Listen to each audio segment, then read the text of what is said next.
Amazing. Henrie, thank you so much for coming on Unboxed. Thank you so much for having me. Okay, so you've been doing so much and you've been killing it for a number of years. So congratulations on everything, firstly. So what was the first moment that you knew that you wanted to be in this game of presenting? That's actually quite a hard question because I always thought of myself as like quite a shy person. So I can't say like, maybe when I was like in uni, I saw like people like presenting the news and stuff and like black anchors. I used to be like, oh my gosh, I want to be able to do that. Yeah. I used to watch T4 and all of those like music shows. Being like, Kids these days don't even know what T4 is, you know. That's a blast from the past. We don't have anything. No. Do you know what I mean? 106 on Park, yeah. Like we don't really. Glory days, I say. Yeah, we don't really have anything that's proper, like even has that much hype around it as we used to back in the day. But all of that stuff, I used to love that and think, oh my gosh, I love the fact that these people are presenting. It just looks so natural. But I don't know if I ever saw myself like actually being in there. And then I graduated from uni. I did radio at uni, and they thought that the show was good and I didn't. I just like walked in and was just like talking and left. And they were like, oh yeah, you should go for like the Student Radio Awards. Rare Tep. Never did it. I always felt a bit shy. I thought, why would this show like ever get nominated for anything? And then I graduated, and then I sent my show reel from my student radio to represent. And then that's when I kind of clocked that maybe I can make this a thing. I was really bad. Like I was a terrible presenter. Do you ever listen back to those shows and go on? I can't even listen back to myself today, babe. And you say you didn't think it was good. Why did you have that self-doubt initially? No, baby, it wasn't doubt. It was real. So, well, other people thought it was good, clearly. When I first started at Rep, it was a bad show. Like I was stumbling over all my words, even though I still do like to this day, but I was stumbling over every word, like every feature that I thought I would overthink the feature. So I'd make it as complicated as possible, even though I didn't need to. So when it actually came to doing it, it was really hard to do and nobody would understand it. Yeah. It just didn't feel, I'd walk away feeling like that wasn't a great show. And if you kind of feel like that, everybody else, you might have thought it was terrible. Other people think it's okay, but I would have wanted it to be great. Yeah. So yeah. And what does good look like to you now? Good is having a beginning, middle, and end. Good is being concise and clear in what I want to say. Good is making myself laugh and not allowing that to stop the flow of conversation. And in an interview, good is allowing the other person to feel as comfortable as possible. Yeah. And how long have you been doing this now as a career? Sorry. Time. A while, like professionally, properly, I would say probably from my turn like 24, where I started to actually see it as like a path where it was more than just, I'll just do this as a hobby and like try and make money elsewhere. Yeah, exactly. Yeah. So that would make it like 4 years. How old am I? Yeah, 4 years. Right. Yeah. Wow. Yeah. And how do you think, because in 4 years, right, especially the landscape on social and what it means to be a presenter on a personal level, being in the space loosely, right, seeing how that shifted and how social is now so important to the whole world of commissioning and how radio is everything else. How have you found that transition and how have you sort of embraced and had to learn, I guess, that sort of social part of being a presenter? Because you're kind of a creator as well as a presenter, right? Yeah. You realise that with social media, from early on anyway, like people... obviously you've got like influencers, you've got presenters, you've got personalities, you've got all of these things, and you realise that as a presenter you have to be able to like put together all of them in one without like losing the fact that you are a presenter and this is your job and this is what you do. You do have to be the personality. You do have to maybe do like a little bit of influencery thing. So I'm not too mad at that. I think it's quite good. I enjoy it. Do you know what I mean? I like taking a good pic here and there. Do you know what I mean? So I don't really mind it that much. But I think that it is something that as technology like goes forward, I think so do we have to like adapt to it no matter what job you're in, to be honest, because no job kind of looks the same as it did 10, 15 years ago. 100%. I mean, even the concept of radio or podcasting is like, it's so diverse. I mean, even the content you were talking about recently with like Leray, giving and so on, like the clips on social are what drive the real scale and the hype, and that was never the case. Absolutely. And I guess like on Kiss, you've been doing it for how long now? Kiss has been 3 years now. I'm in my third year, which is crazy. Yeah. And did you go from Represent straight to Kiss? Yes. Okay, and how did you find that jump, right? Because Kiss is a beast of a business, operates very differently from a skill set perspective as well, expectations. What was it like to go from both? Question. Love it. Yeah. So learn it from the best, innit?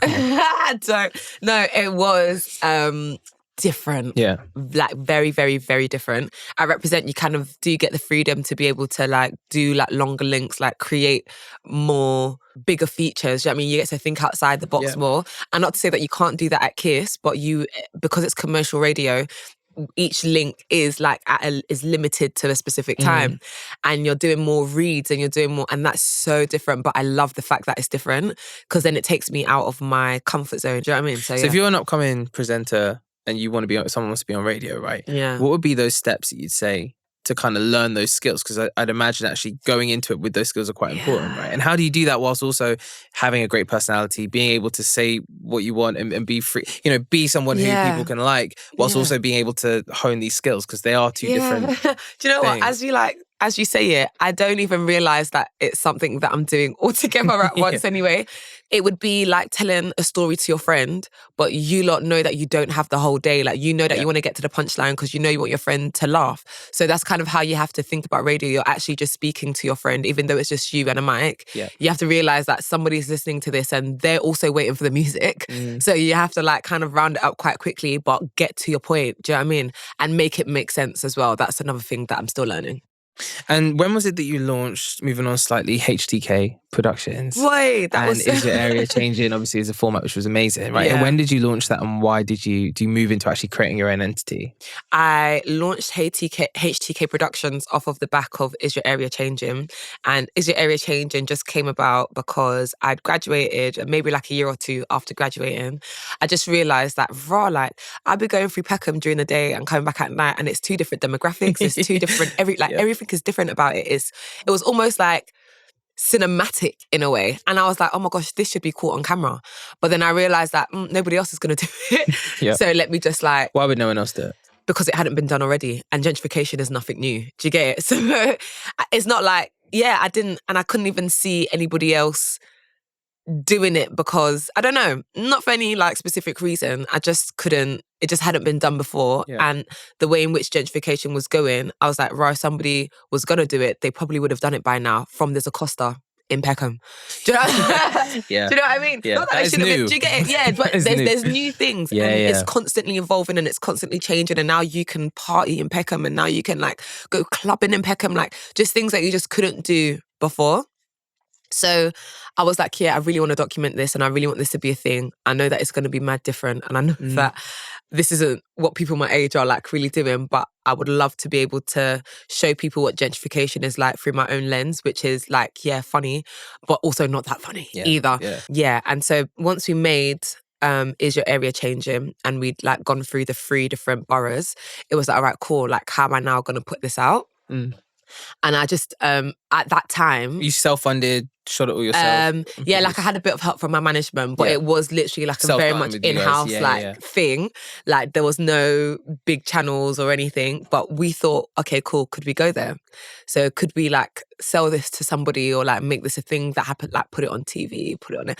But then I was like, oh, I really hate the idea of rejection. And I was so like shy and so like, oh my gosh, if somebody says no, I'm going to cry for the next 60 days. Like it's not going to be funny. So I was like, all right, cool, let's put it through our own, like my own production company, and that way it will be my own thing. Everything is mine, and I won't have to say no. I won't have to hear no because I'm the one that's saying yes. And when you were, started out on Represent, obviously, and as you say, you're a newbie to the scene, right?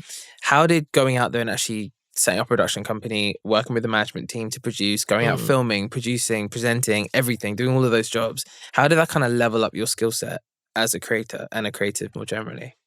I think that on a personal level, it grew my confidence. But then I must say that when I was in uni, I studied broadcast journalism.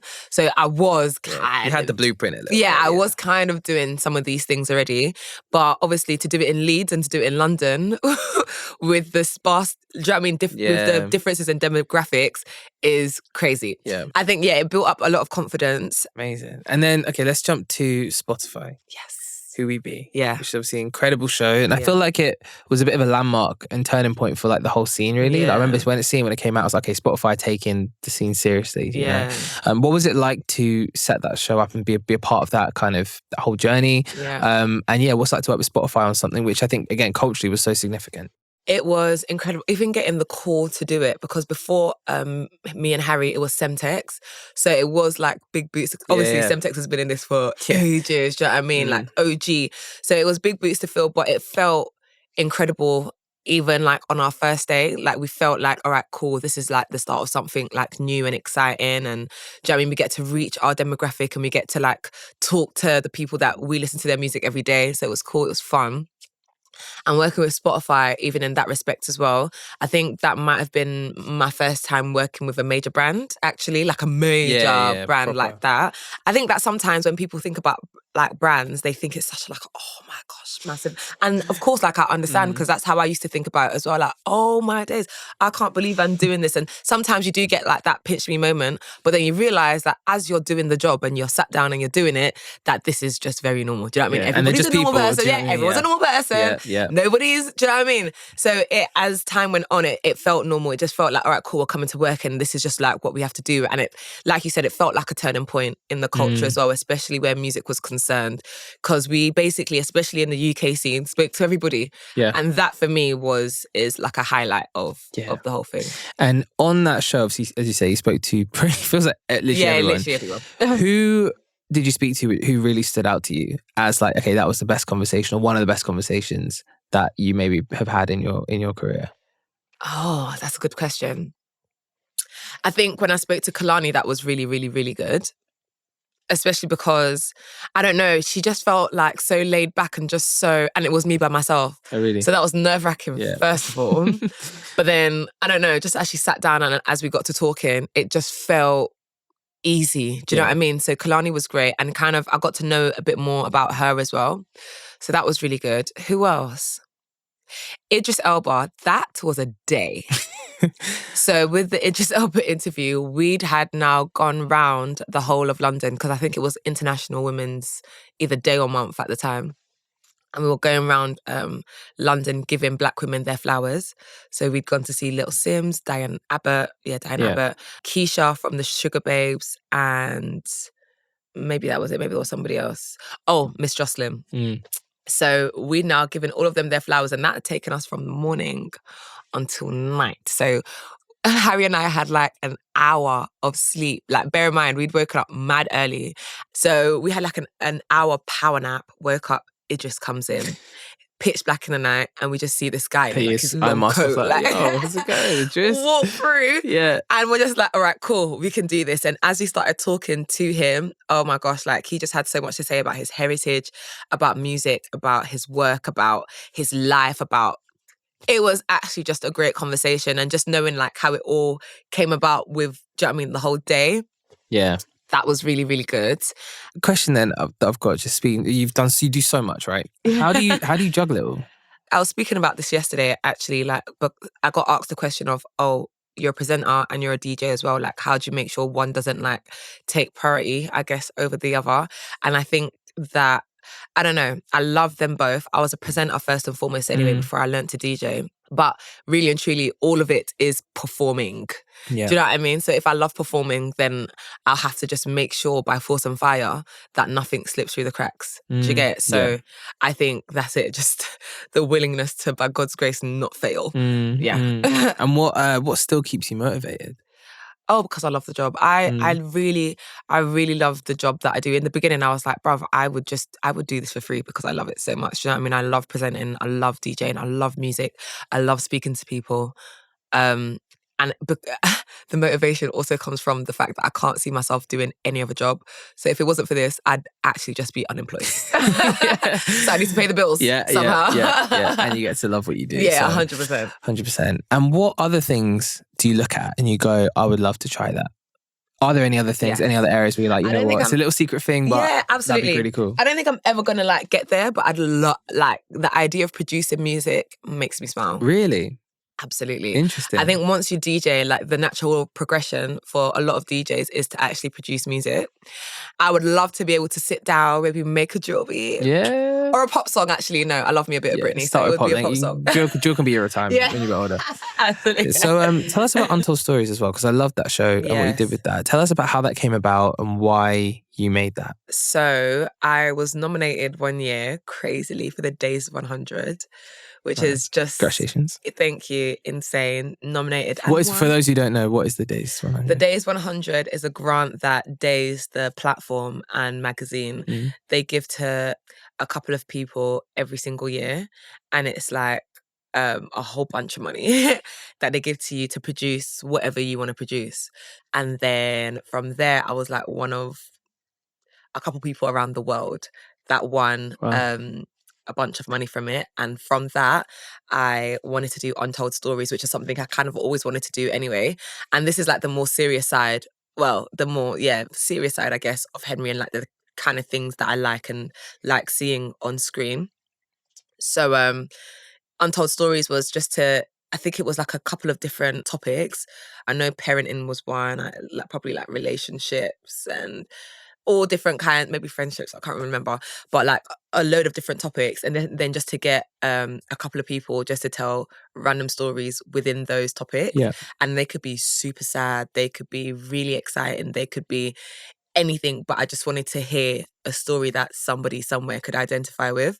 And then within each of those topics, you'd also have like one notable person. So relationships, we had Zizi Mills. Parenting, we had Harry Pinero. I think we had work or something like that, and we had Munya Chihuahua facing the news. Like we had like so many different people, and I was just happy that a lot of people said yes. Do you know what I mean? Yeah. So we had like a good amount of notable names, but then we also had like, because I didn't want it to just be notable names, I wanted it to be like normal people, normal experiences, and that's kind of what I wanted to get out of that, just normal. Right, and so moving into, I guess, the future of like the creative economy and the creative economy which you sit in across literally every field you possibly sit in, right? What is one piece of advice that you give to a young creator or creative sort of starting out today? It's so funny. I literally did a panel talk yesterday and it was literally the same fresh. question. Good timing. Yeah, good timing. Good timing. And I think the most important thing is whatever you're trying to do, whatever you want to do, you just have to start it now. Because I feel like if you never start, you will never do it. You're always going to find reasons, like you're always going to get those voices in your head telling you the reasons why you can't do it, why you shouldn't do it. Are people going to like it? Rete. And it's just going to keep going on forever until time has gone on so much that there's no point in doing it anymore. So whatever you want to do, like it doesn't even have to take all the money in the world. We've got iPhones now, do you know what I mean? That film in 4K, the sound quality is amazing. We've got apps like TikTok that allow you to be as free flowing as possible, and you don't even need the latest iPhone to be able to do it. I think whatever you want to start doing, do it. And once you do it, be consistent with it. 100%. Yeah. And maybe pray before. Yeah. I agree on all fronts. On TikTok, very quickly actually, how important has that been for you as well? Like, what do you, because obviously I say the same, right? It's so liberating to see how it can transform people's careers. Absolutely. It can transform businesses. Like you can be discovered in a way that Instagram and the shackles of that platform, which has dominated for the last 4 or 5 years, has sort of held people back. Now it's so exciting. Yeah, how important, because we didn't actually touch on it, how important is TikTok, do you think, for this whole space? I think it's incredible. TikTok is like the one space where now, I don't know how it's, because I was never like viral on Instagram like that. Do you know what I mean? But on TikTok, you actually see the fruitfulness of the virality. Like you actually see the followers in real time and in real life. So I think it's a great app, and I think it's a great app not only just for posting but for learning as well.